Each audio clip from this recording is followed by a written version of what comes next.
Hai semua, perkenalkan nama saya Rizky Reveli, umur saya 24 tahun dan hari ini saya ingin sedikit bercerita tentang pengalaman buruk yang pernah saya alami, hari-hari kelam yang saya jalani ketika saya masih sekolah, khususnya SD dan SMP, yaitu pembulian, baik pembulian verbal maupun fisik. Lahir dan besar di sebuah pulau yang kecil bernama Bangka Belitung, dan di kampung halaman saya sendiri itu berlokasi jauh dari pusat kota. Jadi saya tidak ada banyak pilihan untuk bersekolah pada waktu itu. Dan saya harus memilih sekolah yang jaraknya dekat dari sekolah. Dan semasa saya sekolah, saya mengalami hal-hal buruk yang tidak seharusnya anak-anak pada waktu itu terima, yaitu pembulian. Saya sama sekali tidak mengerti alasan kenapa mereka membuli saya. Saya sempat berkali-kali menanyakan kepada mereka apa salah saya pada waktu itu, dan saya sangat sedih bahwa masih saja saya mengalami pembulian. Pada waktu itu, ketika saya masuk SMP, pembulian mulai lebih parah.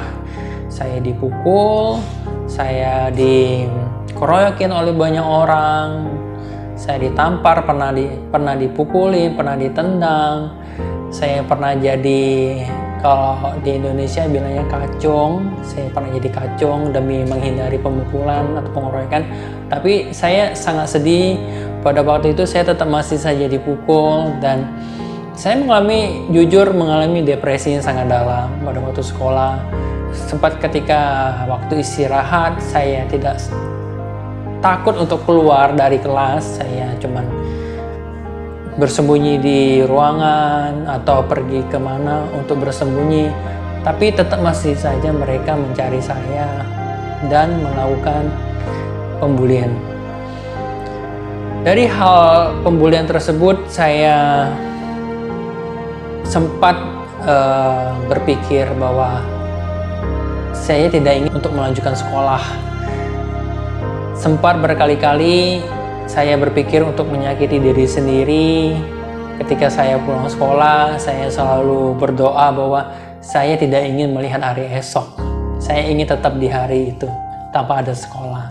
Dan saya benar-benar frustasi, berat, mental saya terganggu, saya suka emosi ketika diberi saran, saya suka melawan. Dan saya yakin sifat itu saya dapatkan dari hasil pembulian itu yang dilakukan selama bertahun-tahun.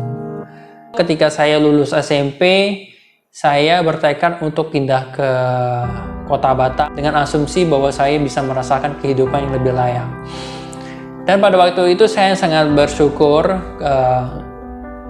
salah satu kakak perempuan saya mau menerima saya di sini dan mengajak saya untuk aktif di susunan, dan disitulah saya belajar untuk memperbaiki diri sendiri walaupun waktu yang dibutuhkan bertahun-tahun. Dan jujur, di susunan saya merasakan banyak perubahan pada diri saya sendiri dari segi mental dan hati saya. Saya sangat bersyukur saya dikelilingi oleh orang-orang yang memberikan motivasi yang besar, dorongan semangat, dan saya merasa sangat berrezeki sekali bisa berada di susunan ini. Dan saya belajar apa itu namanya filosofi kehidupan, dan saya harap teman-teman lainnya yang juga merasakan hal yang sama seperti saya, jangan patah semangat, tetap jangan menyalahkan diri kalian sendiri, jangan menutupi kemungkinan bahwa kalian bisa lebih baik lagi. Dan satu hal saya ingin memberikan dorongan semangat dari Ikeda Sensei, yaitu tidak peduli apapun situasinya, Anda jangan menyerah pada kekalahan. Jangan berkesimpulan bahwa Anda telah mencapai jalan buntu, bahwa semuanya telah selesai. Anda memiliki masa depan yang penuh kejayaan, dan justru karena itu, Anda harus bertahan dan belajar. Jiwa adalah abadi. Kita harus fokus pada kehidupan pada masa sekarang dan juga masa mendatang, dan jangan terperangkap pada masa lalu. Kita harus selalu memiliki semangat untuk memulai yang baru dari saat ini, untuk memulai perjuangan baru setiap hari. Terima kasih semua.